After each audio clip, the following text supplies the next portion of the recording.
একটা জিনিস দেখাই যান, বৃষ্টি কিন্তু হচ্ছে, সেই পরিমাণ বৃষ্টি হচ্ছে।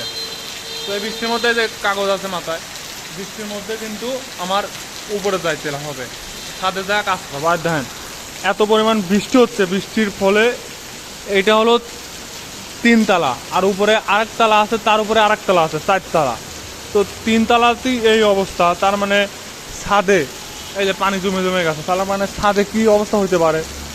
এই ঝড় বৃষ্টি রোদ এগুলো কোনো কিছুই মানা লাগে না, তারপরে মনে করেন আমারে কাজ করা লাগে, কাজ আমার বাধ্যতামূলক করতেই হবে। এই জান সিঁড়ির কি অবস্থা, সিঁড়ি দিয়ে যাবো এখন, হয়তো বাই চান্স পিছলে পড়েও যেতে পারে। এই যে পানি টানি পড়তেছে, ওই যে উপরে যাবো কিছুক্ষণ পর। তো বৃষ্টি একটু বেশি, তো বৃষ্টি বেশি হওয়ার পর এই জন্য একটু কাজ বাদ দিচ্ছি। তো একটু পরেই উঠবো, যখন বৃষ্টি হালকা ছোঁয়া ছোঁয়া থাকবে, একটু কম থাকবে, সেই সময় উঠবো।